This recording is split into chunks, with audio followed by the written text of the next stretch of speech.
शांति। सबके विघ्नों का विनाश करने वाले प्रयोगशाली ब्राह्मण आत्माओं को गॉडली मॉर्निंग। मैं आत्म पंछी सर्व बंधन मुक्त हूँ। बेहद गगन में पंख पसार उड़ान भरती हूँ। बाबा ने समझाया है, छोड़ो तो छूटो, छोड़ो तो छूटे। हमें स्वयं भी बंधन मुक्त रहे औरों को सैल्वेज करना है, बचाना है। तो उड़ो और उड़ाओ। और उड़ने के लिए बार बार अशरीरीपन की, शरीर से डिटैच होने की प्रैक्टिस करनी है। हम सैल्वेशन आर्मी हैं, रूहानी मिलिट्री हैं। तो सदा बाबा की कमांडर के डायरेक्शन पर ही चलना है। सदा अपने संकल्पों, बोल और कर्मों पर अटेंशन हो। दिल से बाबा का शुक्रिया कि हमें बाबा क्या से क्या बना देते हैं। चिंतन करना है इस टॉपिक पर। आज तारीख है 13/9/2024। 13 तो अब सब कुछ तेरा, मैं मेरा सब कुछ बाबा अब बस तेरा। शिव भगवान वाच। मीठे बच्चे, तुम सर्व आत्माओं को कर्म बंधन से सैल्वेज करने वाले सैल्वेशन आर्मी हो। तुम्हें कर्म बंधन में नहीं फंसना है। हम सैल्वेशन आर्मी हैं, सभी को बचाने वाले हैं। बाबा कहते हैं, तुम यदि खुद कर्म बंधन में होगे तो कैसे औरों को कर्म बंधन से छुड़ाओगे। इसलिए तुम्हें कर्म बंधन में नहीं फंसना है। तुम सैल्वेशन आर्मी हो। सभी आत्माओं को तुम्हें कर्म बंधन से सैल्वेज करना है। हैं तैयार?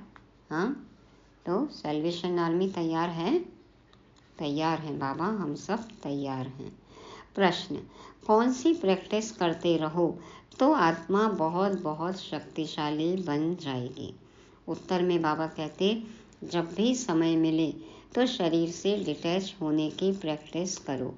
डिटैच होने से आत्मा में शक्ति वापस आएगी, उसमें बल भरेगा। तुम अंडरग्राउंड मिलिट्री हो, तुम्हें डायरेक्शन मिलता है। अटेंशन प्लीज, अर्थात एक बाप की याद में रहो, अशरीरी हो जाओ। सावधान और विश्राम होता है ना। बाबा कहते हैं कि डिटैच होने का क्या फ़ायदा है। हम रिचार्ज हो जाते हैं। बाबा के पास हमें चार्ज होना है। बाबा पावर हाउस है ना, तो बाबा से योग लगाना है। बाबा कहते हैं, जितना शरीर से डिटैच होगे आत्मा में शक्ति वापस आएगी, बल भरेगा। और तुम अंडरग्राउंड मिलिट्री हो, तो बाबा डायरेक्शन देते हैं, अटेंशन प्लीज़। एक बाप की ही याद में रहना है, बार बार अशरीरीपन का अभ्यास करना है। ओम शांति। ओम शांति का अर्थ तो बाप ने अच्छी रीति समझाया है। जहाँ मिलिट्री खड़ी होती है वह फिर कहते हैं अटेंशन। उन लोगों का अटेंशन माना साइलेंस। अटेंशन, तो उनका अटेंशन माना साइलेंस। यहाँ भी तुमको बाप कहते हैं अटेंशन, अर्थात एक बाप की याद में रहो। अटेंशन माना मन बुद्धि इधर उधर न भटके, बाबा में ही लग जाए। एक बाप की याद में रहो। मुख से बोलना होता है, नहीं तो वास्तव में बोलने से भी दूर होना चाहिए। अब तो जितना कम बोलें उतना अच्छा है। हाँ, जितनी ज़रूरत है उतना ही बोलें। अटेंशन, बाप की याद में हो। बाप का डायरेक्शन अथवा श्रीमत मिलती है। तुमने आत्मा को भी पहचाना है, बाप को भी पहचाना है। तो बाप को याद करने बगैर तुम विकर्माजीत अथवा सतो प्रधान पवित्र नहीं बन सकते। मूल बात ही यह है। बाप कहते हैं, मीठे मीठे लाडले बच्चों, अपने को आत्मा समझ बाप को याद करो। यह है सब इस समय की बातें जो फिर वह उस तरफ ले गए हैं। वह भी मिलिट्री है, तुम भी मिलिट्री हो। अंडरग्राउंड मिलिट्री भी होती है ना। हाँ, गुप्त होते हैं। देखो, कितने गुप्त एजेंट होते हैं, गुप्त मिलिट्री होती है। तो बाबा कहते हैं अंडरग्राउंड मिलिट्री भी होती है ना, गुम हो जाते हैं। तुम भी अंडरग्राउंड हो, तुम भी गुम हो जाते, अर्थात बाप की याद में लीन हो जाते हो। बाप की याद में खो जाना, बाप की याद में गुम हो जाना। तभी देखो कहते हैं ना, गुफाओं में जाकर ऋषि मुनि तपस्या करते हैं, तो अंतर्मुक्ता की गुफा में जाना है। बाबा कहते हैं इसको कहा जाता है अंडरग्राउंड। कोई पहचान न सके, क्योंकि तुम गुप्त हो ना, तुम्हारी याद की यात्रा गुप्त है। सिर्फ बाप कहते हैं मुझे याद करो, क्योंकि बाप जानते हैं याद से इन विचारों का कल्याण होगा। याद से ही हमारा कल्याण होगा। अभी 2 दिन पहले बाबा ने याद की यात्रा के फायदे बताए ना। याद की यात्रा ही सेफ्टी का साधन है। तो बाबा कहते हैं याद से ही कल्याण होगा। अब तुमको बेचारा कहेंगे ना, बेचारा, कहीं चारा नहीं, कहीं ठिकाना नहीं, ठौर नहीं, तो बेचारे ही हो गए ना। देखो अब बाबा मिला है, बाबा है सहारा, तो अब तुमको बेचारा कहेंगे ना। स्वर्ग में बेचारे होते नहीं, बेचारे उनको कहा जाता है जो कहाँ बंधन में फंसे रहते हैं। अब चेक करो, हम अभी भी बेचारे हैं या हमको मिल गया सहारा, मिल गया किनारा। तो यह भी तुम समझते हो, बाप ने समझाया है। तुमको लाइट हाउस भी कहा जाता है, बाप को भी लाइट हाउस कहा जाता है। बाप घड़ी घड़ी समझाते हैं, एक आँख में शांति धाम, दूसरी आँख में सुख धाम रखो। मन में शांति धाम और बुद्धि में सुख धाम।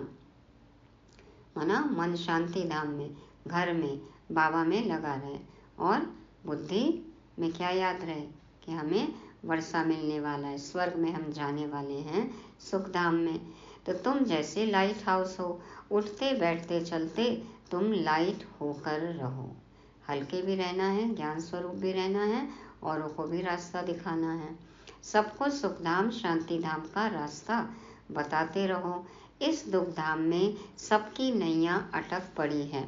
तब तो कहते हैं नैया मेरी पार लगाओ हे मांझी।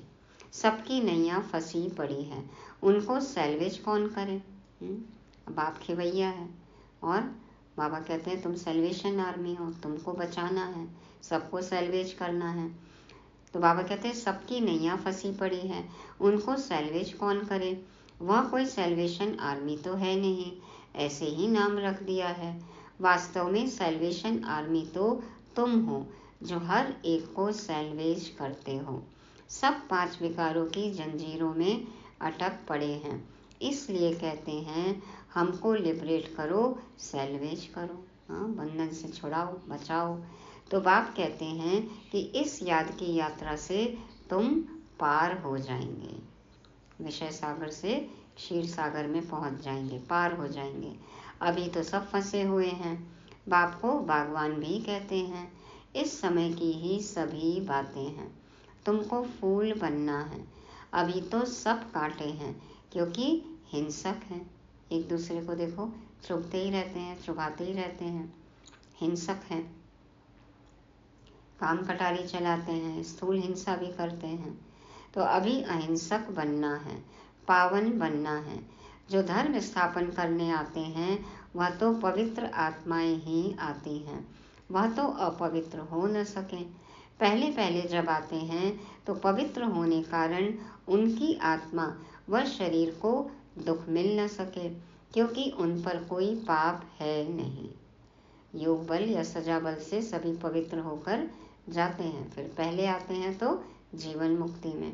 तो बाबा कहते हैं पवित्र होते हैं, पहले आते हैं तो फिर पहले तो दुख मिल न सके, क्योंकि अभी तो कोई पाप कर्म चालू नहीं किया है। हम जब पवित्र हैं तो कोई पाप नहीं होता है, तो दूसरों का भी नहीं होता है। हर एक बात पर विचार करना होता है। वहाँ से आत्माएं आती हैं धर्म स्थापन करने, जिनकी फिर डायनेस्टी भी चलती है। सिख धर्म की भी डायनेस्टी है। सन्यासियों की डायनेस्टी थोड़ी ही चलती है, राजाएं थोड़े ही बने हैं। सिख धर्म में महाराजा आदि हैं, तो वह जब आते हैं स्थापना करने तो वह नई आत्मा आती है। क्राइस्ट ने आकर क्रिश्चियन धर्म स्थापन किया, बुद्ध ने बौद्ध, इब्राहिम ने इस्लाम, सबके नाम से राशि मिलती है। देखो, नाम जैसा है वैसे ही धर्म का नाम भी है। तो बाबा कहते हैं देवी देवता धर्म का नाम नहीं मिलता है।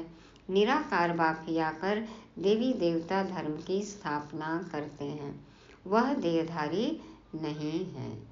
शिव बाबा से तो देखो कोई भी धर्म का नाम नहीं मिलता है, बाबा आके देवी देवता धर्म की स्थापना करते हैं।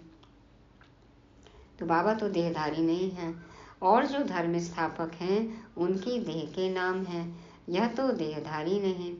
डायनेस्टी नई दुनिया में चलती है। तो बाप कहते हैं बच्चे अपने को रूहानी मिलिट्री जरूर समझो। उन मिलिट्री आदि के कमांडर आदि आते हैं, कहते हैं अटेंशन, तो झट खड़े हो जाते हैं। सीनियर आते हैं तो देखो सब रिस्पेक्ट करते हैं, झट खड़े हो जाते हैं, रिगार्ड है। अब वह तो हर एक अपने अपने गुरु को याद करेंगे या शांत में रहेंगे, परंतु वह झूठी शांति हो जाती है। तुम जानते हो हम आत्मा हैं, हमारा धर्म ही शांत है, फिर याद किसको करना है? अभी तुमको ज्ञान मिलता है, ज्ञान सहित याद करने में क्या होता है? ज्ञान सहित याद करने में ही फायदा है। तो बाबा कहते हैं ज्ञान सहित याद में रहने से पाप कटते हैं। खाली याद कर रहे हैं लेकिन यथार्थ याद नहीं है तो फिर विकर्म विनाश नहीं होते हैं। तो ज्ञान सहित याद में रहने से पाप कटते हैं। यह ज्ञान और कोई को नहीं है। मनुष्य यह थोड़ी समझते हैं हम आत्मा शांत स्वरूप हैं, हमको शरीर से डिटैच हो बैठना है। वो तो देखो शांति के लिए इधर उधर भटकते रहते हैं। यहाँ तुमको वह बल मिलता है जिससे तुम अपने को आत्मा समझ बाप की याद में बैठ सकते हो। बाप समझाते हैं कैसे अपने को आत्मा समझ डिटैच होकर बैठो। बाबा बताते हैं ना कैसे याद करना है। हाँ, शरीर का देह का ये भान भूल जाओ, अपने को ज्योति बिंदु आत्मा समझो और परमात्मा से कनेक्ट हो जाओ, याद करो। तो तुम जानते हो हम आत्माओं को अब वापस जाना है, हम वहाँ के रहने वाले हैं। इतने दिन घर भूल गए थे और कोई थोड़े ही समझते हैं हमको घर जाना है। हाँ, किसी को पता ही नहीं है घर कहाँ है, कहाँ से आए, कैसे आए, कब जाएंगे, कहाँ जाना है, कुछ नहीं पता। पतित आत्मा तो वापस जा न सके, न कोई ऐसा समझाने वाला है कि किसको याद करो। बाप समझाते हैं याद एक को ही करना है और कोई को याद करने से क्या फायदा। समझो, भक्ति मार्ग में शिव शिव कहते रहते हैं, मालूम तो किसको है नहीं कि इससे क्या होगा। शिव को याद करने से पाप कटेंगे, यह किसको भी पता नहीं है। आवाज सुनाई देगा सो तो जरूर आवाज होगा ही। इन सब बातों से कोई फायदा नहीं। बाबा तो इन सब गुरुओं से अनुभवी है ना। ब्रह्मा बाबा को, दादा लेखराज जी को भी देखो 12 गुरुओं का अनुभव था, और भी बाबा देखते थे ना दुनिया में सब गुरुओं को, तो अनुभवी तो है ही।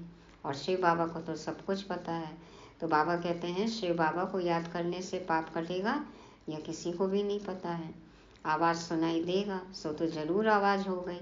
हाँ, अंत में तो सबको पता चलेगा ही, लेकिन तब क्या है, तब इन बातों का कोई फ़ायदा होगा? समय ही नहीं है फिर तो बाबा को याद करने के लिए उनके पास।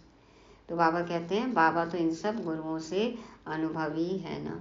और भक्ति में भी देखो कितनी आवाज़ करते हैं, भजन कीर्तन करते हैं, लेकिन उससे कोई फ़ायदा नहीं है। कितना भी आवाज़ करें, पुकारें, लेकिन उससे तो पाप कटने वाले हैं नहीं। तो बाबा को तो यथार्थ याद करना है। बाप ने कहा है ना, हे अर्जुन इन सब को छोड़ो, सतगुरु मिला तो इन सब की दरकार नहीं। सतगुरु तारता है, सच्चा सच्चा गुरु मिल गया वही तारेगा, वही पार लेकर जाएगा, बाकी सबको छोड़ देना है। बाप कहते हैं मैं तुम्हें आसुरी संसार से पार ले जाता हूँ, विषय सागर से पार जाना है। यह सब बातें समझाने की हैं। मांझी तो वैसे नाव चलाने वाला होता है, परंतु समझाने लिए यह नाम पड़ गए हैं। ये सब रूपक है ना, ये सब मेटाफॉर है कि बाबा क्या क्या करते हैं। खेवैया है, मांझी है, बागवान है, जादूगर है, रत्नागर है, सब उदाहरण दिए जाते हैं समझाने के लिए। तो मांझी तो वैसे नाव चलाने वाला होता है, परंतु समझाने लिए यह नाम पड़ गए हैं। उनको कहा जाता है प्राणेश्वर बाबा, अर्थात प्राणों का दान देने वाले बाबा। वह अमर बना देते हैं। प्राण आत्मा को कहा जाता है। आत्मा निकल जाती है तो कहते हैं प्राण निकल गए। फिर शरीर को रखने भी नहीं देते हैं। देखो, जैसे ही आत्मा निकली तुरंत शरीर को क्या करते हैं, दफना देते हैं, जलाते हैं, बहा देते हैं, रखने ही नहीं देते हैं। आत्मा है तो शरीर भी तंदुरुस्त है। आत्मा बिगड़ तो शरीर में ही बास हो जाती है। तत्व है, देखो सड़ने लगता है, बास हो जाती है, दुर्गंध आती है। फिर उनको रख करके क्या करेंगे? जानवर भी ऐसा नहीं करेंगे। सिर्फ एक बंदर है, उनका बच्चा मर जाता है, बास होती है, तो भी उस मुर्दे को छोड़ेंगे नहीं, लटकाए रहेंगे। तो ये क्या है? मोह है ना। वह तो जानवर है, तुम तो मनुष्य हो ना। शरीर छोड़ा तो कहेंगे जल्दी उनको बाहर निकालो, मनुष्य कहेंगे स्वर्ग पधारा। अब देखो क्या वैल्यू है शरीर की, और इस शरीर के लिए हम कितना कुछ करते हैं।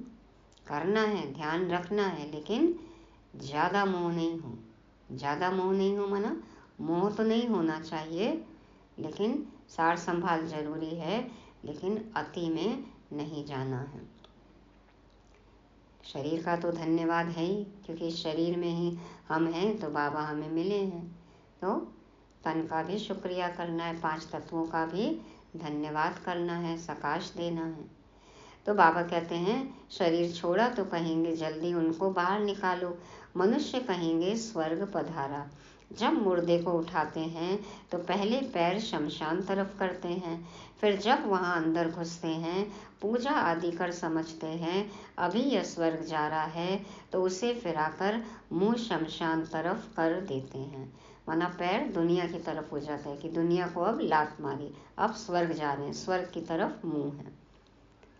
तुमने श्री कृष्ण को भी एक्यूरेट दिखाया है, नर्क को लात मार रहा है। श्री कृष्ण का यह शरीर तो नहीं है, उनका नाम रूप तो बदलता है। कितनी बातें बाप समझाकर फिर कहते हैं मन मना भाव। ये महामंत्र है ना, सेफ्टी का साधन, मन मना भाव। यहाँ आकर जब बैठते हो तो अटेंशन, बुद्धि बाप में लगी रहे। तुम्हारा यह अटेंशन फॉर एवर है, सदा के लिए है ना। उनका तो कुछ मिनट कुछ सेकंड के लिए होता है अटेंशन। बाबा कहते हैं तुम्हारा अटेंशन तो सदा के लिए है। अटेंशन में रहेंगे तो टेंशन कभी नहीं होगा। तो जब तक जीना है क्या करना है? खाना पीना है। जब तक जीना है बाप को याद करना है, ज्ञानामृत पीना है ना। याद से ही जन्म जन्मांतर के पाप कटते हैं। याद ही नहीं करेंगे तो पाप भी नहीं कटेंगे। बाप को याद करना है, याद में आंखें कभी बंद नहीं करनी है। अभी पिछले सप्ताह जो मुरलियाँ चली हैं, देखो सारे पॉइंट्स रिपीट हो रहे हैं। तो बाबा कहते हैं बाप को याद करना है और याद में आंखें कभी बंद नहीं करनी है। सन्यासी लोग आंखें बंद कर बैठते हैं। कोई कोई तो स्त्री का मुंह नहीं देखते हैं। अब आंखों से नहीं देखेंगे, लेकिन मन बुद्धि में तो क्या क्या चलता रहता है। तो बाबा कहते हैं पट्टी बांध कर बैठते हैं। तुम जब यहाँ बैठते हो तो रचता और रचना के आदि मध्य अंत का स्वदर्शन चक्र फिराना चाहिए। तुम लाइट हाउस हो ना। यह है दुख धाम। एक आंख में दुख धाम, दूसरी आंख में सुख धाम। उठते बैठते अपने को लाइट हाउस समझो। सदा जागृत रहना है, औरों को भी रास्ता दिखाना है। बाबा भिन्न भिन्न नमूने से बताते हैं, कितने उदाहरण देते हैं बाबा हमें, कि किसी तरह से तो हमें याद रहे कि हम कौन हैं, मैं कौन, मेरा कौन, कहाँ से आए हैं, क्या करना है। तुम अपनी भी संभाल करते हो। लाइट हाउस बनने से अपना कल्याण करते हो। बाप को याद जरूर करना है। जब कोई रास्ते में मिले तो उनको बताना है। आजकल तो बहुत साधन है, पहचान वाले भी बहुत मिलते हैं। वह तो एक दो को राम राम करते हैं। उनको बोलो, आपको पता है यह दुख धाम है, वह है शांति धाम और सुख धाम। आप शांति धाम सुख धाम में चलना चाहते हो। यह 3 चित्र किसको समझाना तो बहुत सहज है। हाँ, बाबा कहते हैं ना, त्रिमूर्ति का चित्र बताओ, गोले का चित्र बताओ, श्री लक्ष्मी श्री नारायण का एम ऑब्जेक्ट का चित्र बताओ। तो ये सब चित्र जो हैं वो मुख्य हैं। हाँ, गोला है, झाड़ है, सीढ़ी है, त्रिमूर्ति का चित्र है, ये सब तो मुख्य चित्र हैं। बाबा कहते हैं इन पर समझाना चाहिए। तो यह 3 चित्र किसको समझाना तो बहुत सहज है। आपको इशारा देते हैं। लाइट हाउस भी इशारा देता है। यह नैया है जो रावण की जेल में लटक पड़ी है। मनुष्य को सैल्वेज कर नहीं सकते। वह तो सब हैं आर्टिफिशियल हद की बातें। यह है बेहद की बात। सोशल सोसाइटी की सेवा भी वह नहीं है। कितने सोशल वर्कर हैं, लेकिन ऐसी रूहानी सेवा तो कोई नहीं कर सकते हैं। वास्तव में सच्ची सेवा यह है, सभी का बेड़ा पार करना है। तुम्हारी बुद्धि में है मनुष्यों की क्या सर्विस करें। तो रूहानी सर्विस जरूरी है ना। विज्ञान गुण शक्ति का दान देना है। उस दिन भी कहा बाबा ने, महादाता बनकर सहयोग सहानुभूति और स्नेह दो। बाबा का परिचय देना ये सबसे बड़ी सेवा है। पहले तो कहना है तुम गुरु करते हो मुक्ति धाम में जाने लिए, बाप से मिलने लिए, परंतु कोई मिलता नहीं। मिलने का रास्ता बाप ही बतलाते हैं। वह समझते हैं यह शास्त्र आदि पढ़ने से भगवान मिलता है। दिलासे पर रहने से फिर आखिरीन कोई न कोई रूप में मिलेगा। कब मिलेगा? यह बाप ने तुमको सब कुछ समझाया है। तुमने चित्र में दिखाया है, एक को याद करना है। जो भी धर्म स्थापक हैं वह भी ऐसे इशारा देते हैं, क्योंकि तुमने शिक्षा दी है तो वह भी ऐसे इशारे देते हैं। धर्म स्थापक भी अंत में आएंगे ना, बाबा का परिचय लेंगे, तभी तो सबकी उंगली क्या है, ऊपर दिखाते हैं ना, ऊपर वाला। तो वो कहते हैं ना कि हम भी गॉड के मैसेंजर हैं, पैगंबर हैं, हम भगवान हैं, ये उन्होंने कभी नहीं कहा। तो यहाँ से जाना, और फिर समय तो था नहीं उनके पास याद करने का, तो बस एक पॉइंट लेकर चले गए और अपने धर्म की स्थापना करते हैं अपने समय पर आकर। लेकिन सबकी उंगली ऊपर की तरफ, शिव बाबा की तरफ।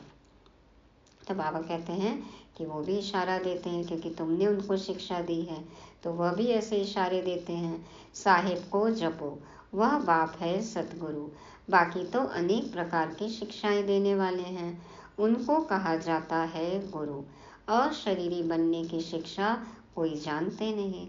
तुम कहेंगे शिव बाबा को याद करो, वो अशरीरी कैसे बनते हैं? हाँ देखो, शवासन करते हैं। और बाबा कहते हैं अशरीरी बनने की शिक्षा कोई नहीं दे सकते। आत्मा को शरीर से डिटैच हो जाना है, देह भान न रहे। तो ऐसी जानकारी तो किसी के पास भी नहीं है। तुम कहेंगे शिव बाबा को याद करो।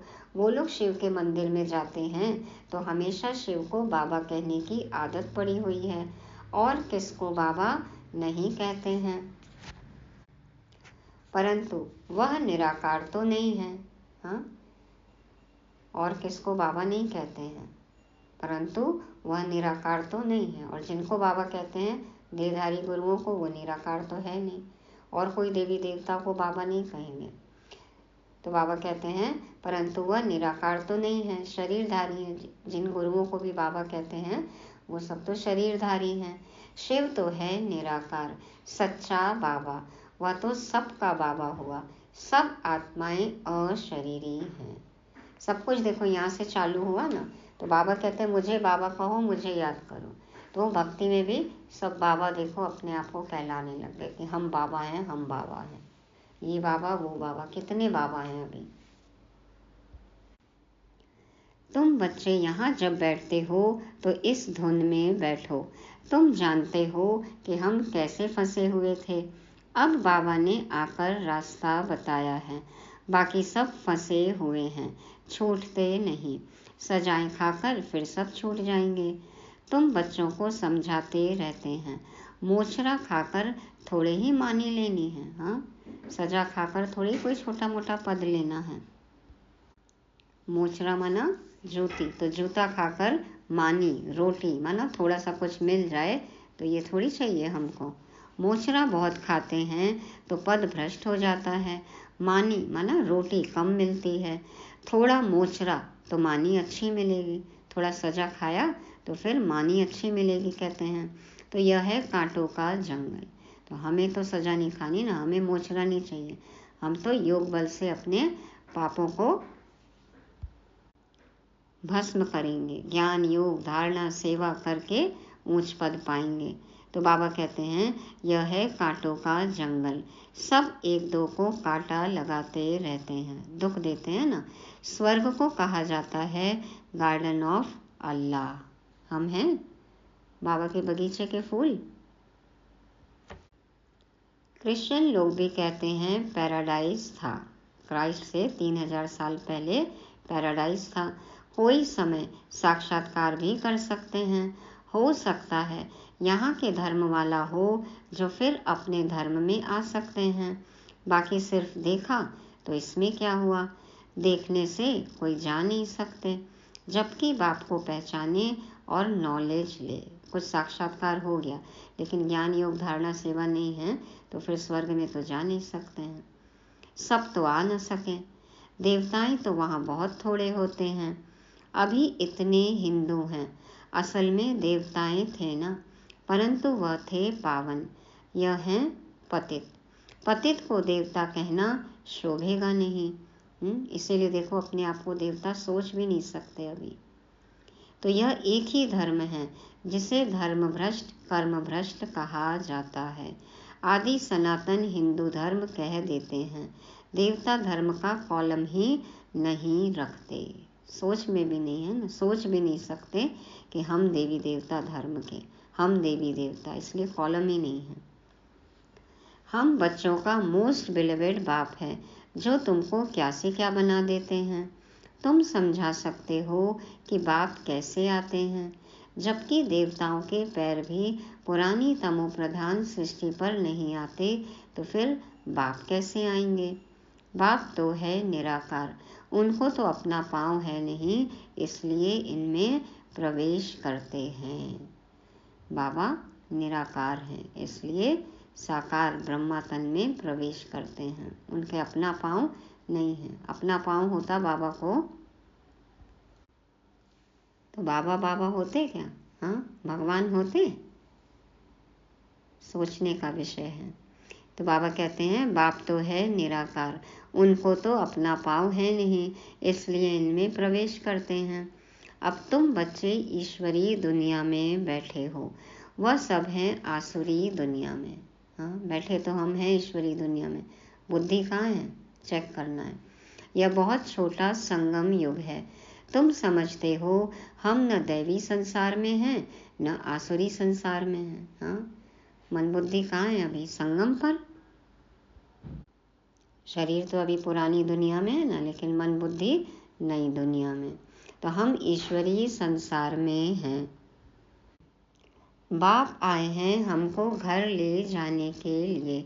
बाप कहते हैं वह मेरा घर है, तुम्हारे खातिर मैं अपना घर छोड़कर आता हूँ। हाँ, तुम बच्चों के लिए देखो मुझे इस गंदी छीछी पुरानी दुनिया में आना पड़ता है अपना घर छोड़कर। भारत सुखधाम बन जाता है तो फिर मैं थोड़ी आता हूँ। मैं विश्व का मालिक नहीं बनता हूँ, तुम बनते हो। हम ब्रह्मांड के मालिक हैं। ब्रह्मांड में सब आते हैं, अभी भी वहाँ मालिक बन बैठे हैं जिनको बाकी आना है, परंतु वह आकर विश्व का मालिक नहीं बनते। समझाते तो बहुत हैं। कोई स्टूडेंट बहुत अच्छे होते हैं तो स्कॉलरशिप ले लेते हैं। वंडर है, यहाँ कहते भी हैं हम पवित्र बनेंगे, फिर जाकर पतित बन जाते हैं। बाबा के पास तो प्रतिज्ञा करते हैं और फिर भूल जाते हैं। तो ऐसे ऐसे कच्चों को नहीं ले आओ। बाबा कहते हैं ऐसे कच्चे बच्चों को मत लाओ। ब्राह्मणी का काम है जांच कर लाना। तुम जानते हो कि आत्मा ही शरीर धारण कर पाठ बजाती है, उनको अविनाशी पाठ मिला हुआ है। अच्छा, मीठे मीठे सिकी लदे बच्चों प्रति माता पिता बाप दादा का याद प्यार और गुड मॉर्निंग। रूहानी बाप की रूहानी बच्चों को नमस्ते। हम रूहानी बच्चों की रूहानी बाप दादा को याद प्यार गुड मॉर्निंग और नमस्ते। शुक्रिया बाबा, शुक्रिया। धारणा के लिए मुख्य सार। पहला पॉइंट, लाइट हाउस बन सबको शांति धाम सुख धाम का रास्ता बताना है। सबकी नैया को दुख धाम से निकालने की सेवा करनी है, अपना भी कल्याण करना है।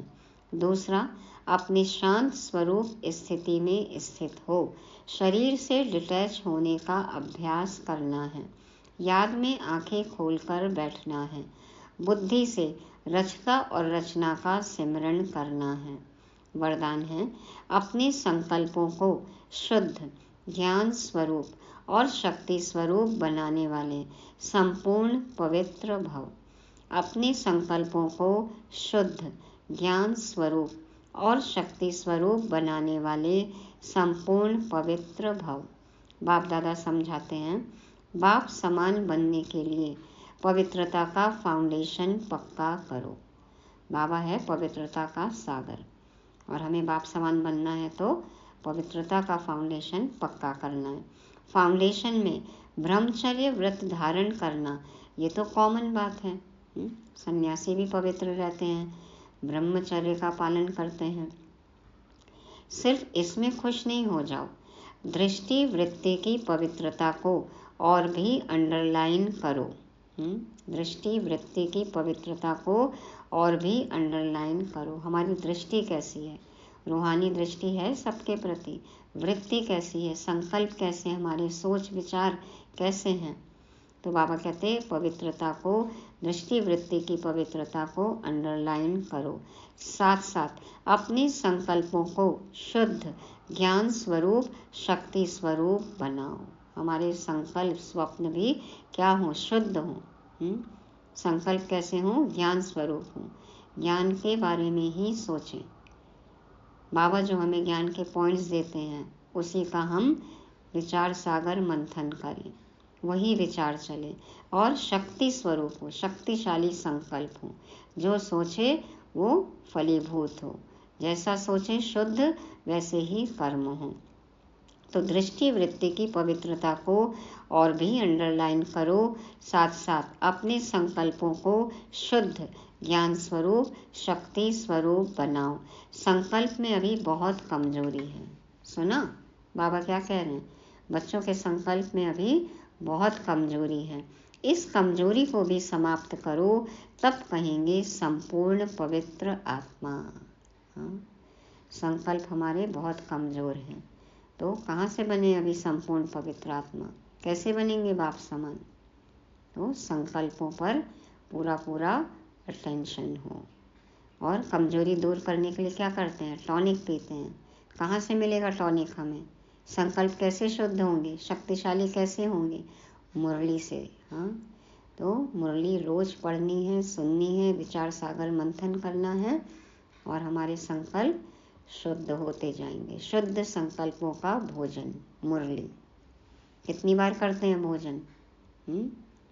जितनी बार करते हैं शरीर के लिए, कम से कम उतनी बार हमको मन के लिए भी ये शुद्ध संकल्पों का भोजन करना है। बाबा और बाबा की मुरली, बाबा की याद, ये है टॉनिक।